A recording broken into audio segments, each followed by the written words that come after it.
मनुष्य, तुम अक्सर सोचते हो, मैं दूसरों जैसा क्यों नहीं हूं? मैं अलग क्यों सोचता हूं? मुझे ये दुनिया अलग क्यों लगती है? और फिर तुम खुद को बदलने की कोशिश करते हो, भीड़ जैसा बनने की कोशिश करते हो। पर क्या कभी तुमने सोचा कि शायद तुम्हारा अलग होना ही तुम्हारी शक्ति है? जब मैंने अर्जुन को युद्ध भूमि में खड़ा देखा था, वो भी खुद को दूसरों से अलग समझ रहा था। वो योद्धा था, लेकिन उसका हृदय करुणा से भरा था। दुनिया उसे कमजोर कहती, पर मैंने उसे बताया, तुम अलग इसलिए हो क्योंकि तुम्हारा हृदय जागृत है।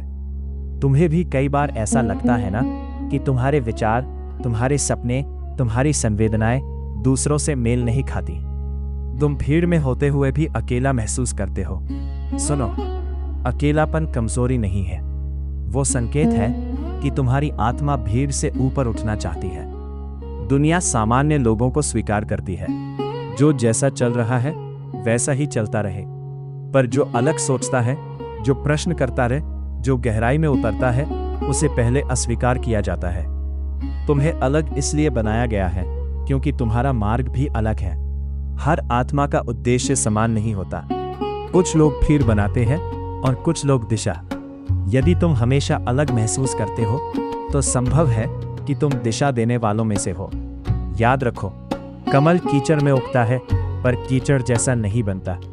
यदि तुम्हें दुनिया की बातें समझ नहीं आती, यदि तुम्हें छोटी सोच परेशान करती है, यदि तुम्हारा हृदय गहराई चाहता है, तो ये कमजोरी नहीं है, ये जागरूकता है। पर एक बात समझ लो, अलग होना अहंकार नहीं होना चाहिए। अलग होना सेवा के लिए है, जागृत होना दूसरों को जगाने के लिए है। यदि तुम सच में अलग हो, तो तुम्हें धैर्य भी रहना होगा, क्योंकि महान वृक्ष धीरे धीरे बढ़ते हैं। जब भी तुम्हें लगे मैं यहाँ फिट नहीं होता, तब मुस्कुरा देना, क्योंकि सितारे भी आकाश में अलग अलग चमकते हैं, फिर भी वे पूरे आकाश को सुंदर बनाते हैं। तुम भी एक सितारा हो, भीड़ नहीं, प्रकाश हो। और प्रकाश कभी भी भीड़ में घुलता नहीं, वो अंधकार को दूर करता है। इसलिए खुद को बदलने की कोशिश मत करो, खुद को समझने की कोशिश करो। तुम अलग हो क्योंकि तुम्हारा जन्म साधारण जीवन के लिए नहीं हुआ। अब निर्णय तुम्हारा है, भीड़ बनोगे या दिशा।